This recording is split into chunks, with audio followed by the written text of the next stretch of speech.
मैं अबरार खान, भारत न्यूज 24 से। आज हमारे साथ में जुड़े हैं रेलवे अप्रेंटिस के वो युवा जिन्हें आज तक भारत सरकार ने नौकरी नहीं दी, जिनके लिए उन्होंने व्यवस्था नहीं की कि स्किल इंडिया के तहत उन्होंने अप्रेंटिसशिप किया, और आज स्थिति ये हुई कि ये लोग दर दर भटक रहे हैं। माननीय मंत्री जी जो रेल मंत्री हैं, उनसे भी इन लोगों ने मुलाकात की, लेकिन आज तक इनकी समस्या का समाधान नहीं हो पाया। हम चाहते हैं कि मिस्टर राकेश कुमार, जो कि इन लोगों को लीड कर रहे हैं, वो आप लोगों को अपनी समस्या से अवगत कराएंगे। जी राकेश कुमार जी। जी सर, बिल्कुल। आपके चैनल के माध्यम से हम सभी लोगों को एक संदेश देना चाहते हैं कि मौजूदा सरकार के समय जो बेरोजगारी का माहौल है, उसमें रेल अप्रेंटिस बहुत ज़्यादा परेशान है या उसका सबसे ज़्यादा शोषण हो रहा है। क्योंकि स्किल इंडिया के तहत हम रेल अप्रेंटिसों ने रेलवे से ट्रेनिंग ली हुई है, उसके बावजूद भी ये डबल स्किल्ड होकर हम लोग बेरोजगार घूम रहे हैं। जब से इससे पहले पूर्व का इतिहास रहा है कि एक रेल अप्रेंटिस रेल में पहल के आधार पर रेलवे ने उनको नौकरी दी है। चाहे हमारे पूर्व रेल मंत्री लालू प्रसाद यादव जी हों, ममता बनर्जी हों या रामविलास पासवान हो, इन्होंने रेल अप्रेंटिसों को पहल के आधार पर रोजगार दिया। मगर मौजूदा सरकार ने skill India, make in India जैसे बड़े बड़े स्लोगन दिए, अभियान चलाए, फिर भी हम लोगों को बेरोजगार रखा। इसके चलते हम रेल अप्रेंटिस लगातार 2017 में हमने जंतर मंतर पर, 2016 में हमने रेल भवन के ऊपर, और यहाँ तक मुंबई में 2020 में बड़े बड़े आंदोलन किए, मगर इस सरकार ने हम लोगों की बिल्कुल नहीं सुनी। तो इन्हीं सब चीज़ों को लेकर अभी आगामी हमारे 31 जुलाई को सभी जीएम कार्यालयों पे मांग पत्र देने का काम है। उसके बाद 7, 8, 9 अगस्त को हम लोग दिल्ली जंतर मंतर पर काफ़ी संख्या में एकजुट हो रहे हैं अपनी मांगों को लेकर। तो हमारे बीच कुमार विशाल भाई भी जुड़े हैं, वो भी कुछ बातें आपको बताएंगे रेल अप्रेंटिसों के बारे में और जिस दौर से गुजर रहे हैं। जी जी जी जी जी कुमार बिल्कुल। विशाल जी बताएं। जी, सबसे पहले तो सर आपको बहुत बहुत धन्यवाद जो आप हमारे मुहिम में हमारा साथ दे रहे हैं और हमारी बातों को, मांगों को सरकार तक पहुंचाने का काम कर रहे हैं। स्थिति ये है सर अप्रेंटिस की कि वो आज दर दर भटक रहे हैं स्किल्ड होकर के। आज अप्रेंटिस अपने संस्थान में ट्रेनिंग लेकर के वो दर दर भटक रहे हैं। आखिर अप्रेंटिस करे तो क्या करे? वो रेल का काम सीखे हैं, कोच का काम सीखे हैं, आखिर वो बाहर में अपना क्या श्रमदान करेंगे, किस रूप में करेंगे? तो सरकार को ये सब बात समझनी चाहिए कि अप्रेंटिस को जो पुराना पॉलिसी था उसके तहत सभी को नियुक्ति देना चाहिए। मौजूदा सरकार में सर जो सुरेश प्रभु रेल मंत्री थे 2016 में, उन्होंने भी सेंट्रल रेलवे मुंबई को नियुक्ति देने का काम किया। तो मैं तो सरकार से ये कहूंगा कि आप उसको रिवाइज कीजिए कि 2016 में आपने किस तरह के डायरेक्ट रिक्वायरमेंट पॉलिसी के तहत नौकरी दी, आप उसको एक बार रिवाइज कीजिए और उसी पॉलिसी के तहत जितने भी नौजवान बेरोजगार रेलवे एक्ट अप्रेंटिस है उसको आप नौकरी देने का काम करें। नहीं, थोड़ा सा आप लोग ये बताएं कि जब से आप लोगों की अप्रेंटिस कंप्लीट हुई, उसके बाद से आप कहां कहां अपने काम की डिमांड के लिए, अपनी नौकरी के लिए कहां कहां गए और कैसे कैसे क्या हुआ, जरा थोड़ा सा जनता को इसके बारे में जरा बताएं राकेश जी।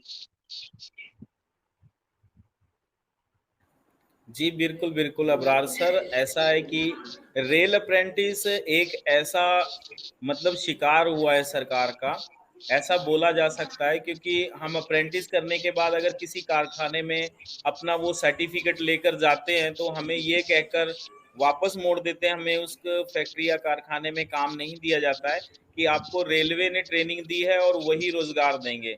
और अगर देखा जाए तो रेल अप्रेंटिसों की दुर्दशा इतनी बुरी हो चुकी है। तो मतलब ये हुआ कि आपके साथ एक बड़ी समस्या ये है कि क्योंकि आपने रेलवे अप्रेंटिस का वो किया है और वो भी स्किल इंडिया के माध्यम से, और कोई दूसरे संस्थान, कोई दूसरी औद्योगिक संस्थान वो आपको नहीं ले रही है, ये कह करके कि आपने रेलवे का अप्रेंटिसशिप किया है, इसलिए आपको जॉब भी रेलवे में ही मिलेगी।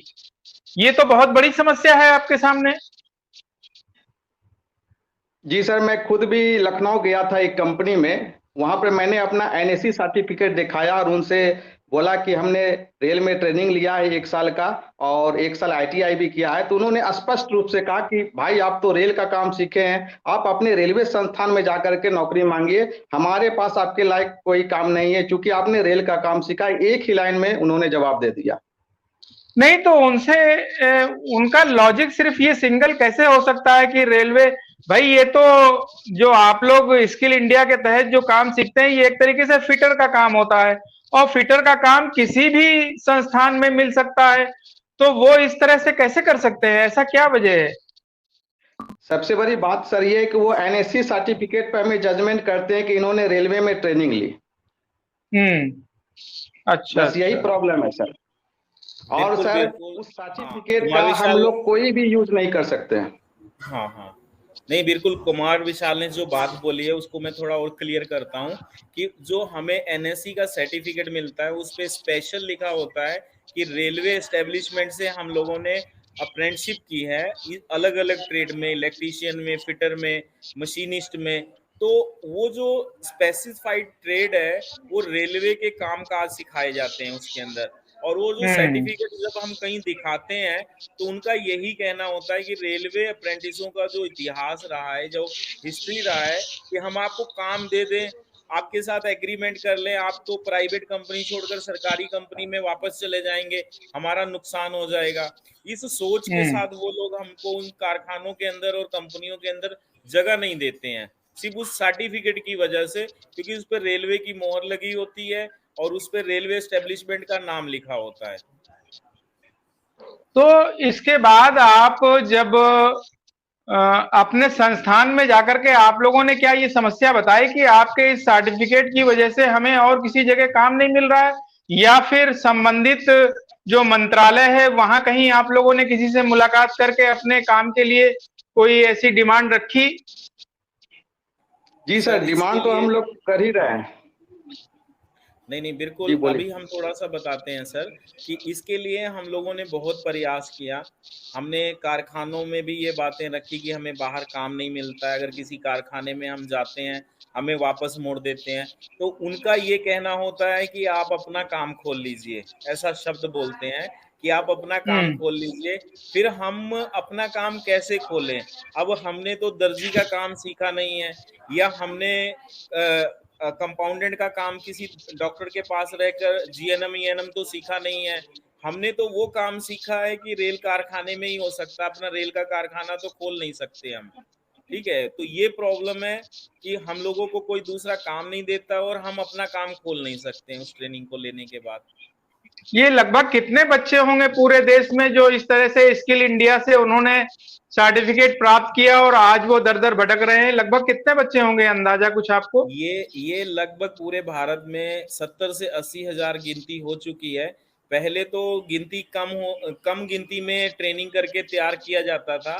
अब रेलवे ने इसका जो मॉडल बदल दिया है, स्किल इंडिया के नाम पर नई भर्ती रेलवे में लेनी नहीं है, उसकी जगह पर अप्रेंटिसों की 4 गुना भर्ती कर ट्रेनिंग के नाम पर उनका शोषण किया जाता है। उन कारखानों में ट्रेनिंग के नाम पर बंधुआ मजदूरों की तरह काम लिया जाता है, और वो इस मजबूरी में काम करता है अप्रेंटिस की उसका भविष्य, जैसे उससे पहले अप्रेंटिस करने वालों को रेलवे में रोजगार दिया है, इस उम्मीद में वो काम करता है वहां पर ट्रेनिंग के साथ, और जैसा काम देते हैं वो उस काम को करने को तैयार होता है कि रेलवे नौकरी देगी। तो एक तरीके का वो शिकार कर रहे हैं। और ग्रुप डी के अंदर अगर देखा जाए, लेवल 1 के अंदर काफी मैन पावर की कमी है रेलवे के अंदर, और वो अप्रेंटिसों से पूरी कर रहे हैं क्योंकि उनको सस्ते मजदूर मिल रहे हैं। 7,000 में स्टाइफंड के नाम पर उनको अप्रेंटिस मिल जा रहे हैं। और अगर देखा जाए, अगर नए एम्प्लॉयज हायर करने होंगे ग्रुप डी के अंदर तो उसको 20 से 25,000 रुपया मानसिक महीने का देना पड़ेगा, अलग से सुविधाएं देनी पड़ेंगी। यहाँ ना उनको मेडिकल सुविधा दी जा रही है, ना उनको पास की सुविधा मिल रही है। तो इसमें तो रेलवे को प्राइवेटेशन के चलते फायदा हो रहा है। एक तो मैन पावर नहीं रिक्रूट करनी है और युवाओं का शोषण करना है। तो आप समझ सकते हैं कि क्या समस्या चल रही है। तो इसमें आपने जो रेलवे से संबंधित विभाग यानी रेल मंत्रालय है, उस मंत्रालय के किसी मंत्री महोदय से आप लोगों ने मुलाकात करके अपनी समस्या के समाधान के लिए कोई बात रखी वहां पे? जी जी बिल्कुल। इस संदर्भ में हम लगातार 2014 से लेकर अभी टिल 2023 तक बहुत प्रयास किए हमने। बीजेपी के नेताओं को, बड़े बड़े जो टॉप के लीडर्स हैं उनको हम लोग मिले। राजनाथ जी को हम उनके रक्षा मंत्री बनने से पहले मिले थे लखनऊ में। उन्होंने वादा किया था कि हमारी सरकार आएगी तो हम सबसे पहले रेल अप्रेंटिसों को रोजगार देंगे। आज वो बात सुनने को तैयार नहीं हो रहे हैं हम लोगों की। और इसी तरीके से हमारे नितिन गडकरी जी हैं, नागपुर में हमारे अप्रेंटिस साथियों ने उनको मिला था, उन्होंने आश्वासन दिया था कि हम आपका काम सबसे पहले करवाएंगे। आज हम लोगों की बात सुनने को वो तैयार नहीं हो रहे हैं। इसी तरीके से बहुत लीडर, बड़े बड़े लीडर, अमित शाह जी खुद पार्टी के अध्यक्ष हैं बीजेपी के, उन्होंने यहाँ तक कर्नाटक में वादा किया कि 40 दिन के भीतर आप लोगों का समाधान निकाल दिया जाएगा। आज 40 दिन को छोड़िए, 7 साल 8 साल बीत चुका है। पिछला कर्नाटक का चुनाव से पहले का बात है, अभी तक वो वादा पूरा नहीं किया इन्होंने। तो नहीं, मतलब तो आप लोग जो वहां उनसे मिल रहे हैं तो कुछ लिखित में कुछ आप लोग देते हैं या सिर्फ बात करके चले आते हैं, या कुछ आपके पास ऐसा है कि जिसके आधार पे ये बात कह रहे हैं आप?